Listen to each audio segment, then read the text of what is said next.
What's up, YouTube? We're back, and I'm still wearing the same shirt. So support the channel so I can change my clothes. Alright, so what we're gonna talk about today is gaps. Alright, now gaps to me, there's a lot of different ways to look at them, but I always love playing the gaps. It's not guaranteed that it's gonna happen in the same day. Most of the time it does, but there's going to be a lot of different ways to look at it, so I'm going to show you. Alright, so now here we're looking at the Apple chart. Now on Apple, you can see all these little purple blocks that I've got all over the place. These are all gaps. Now there's some gaps, like this gap right here, which is from 96.29 to 182 cents, which was never filled.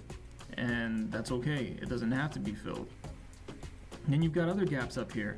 So this gap here took a while to get filled, but it still got filled. This gap here, only a matter of 2 days, right? It gapped up and then the next day it was already filled. So there's a lot of things that I like with gaps. One, if I see something gap up, all right, one day it closes at 40 bucks. The next day it opens at 50 bucks. Then I know that gap is going to get filled. However, when you're looking on a daily chart, you'll see that there's a gap. All right. So now, if we look at a different type of chart, here, let's look at this for example. Here, is that a gap? This is so this was a high of 128.31. This is a low of 129.65. So technically, this is a gap right here. All right. Now, if we zoom out,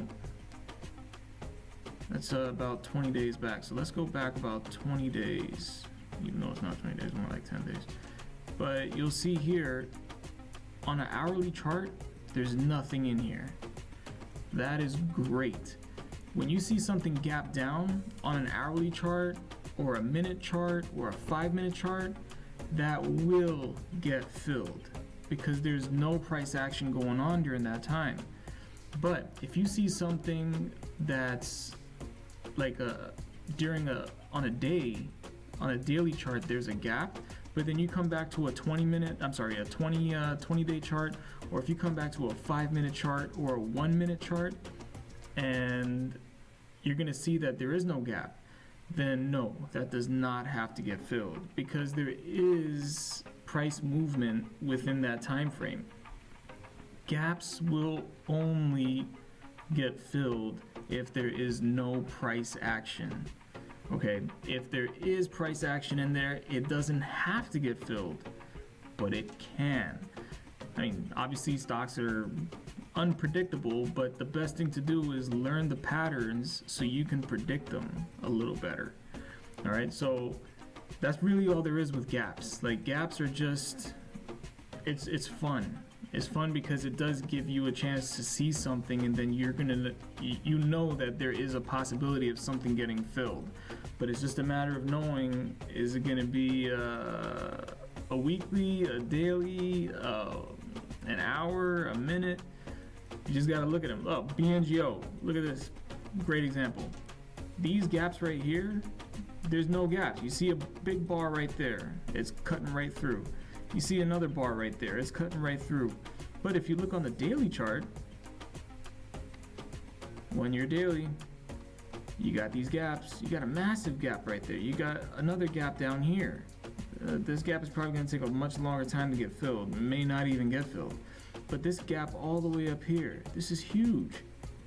So you know that if it's on a daily chart and it's a massive gap like this, chances are that it is going to get filled. However, if we go back, that 20 day, there's nothing.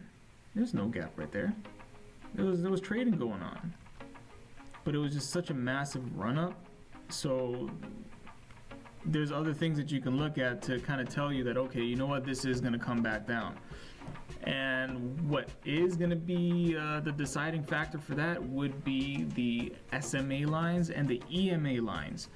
So I think that's probably going to be the next thing that we touch on in the next video. So make sure you're back for that. You never know, I might even have some different clothes.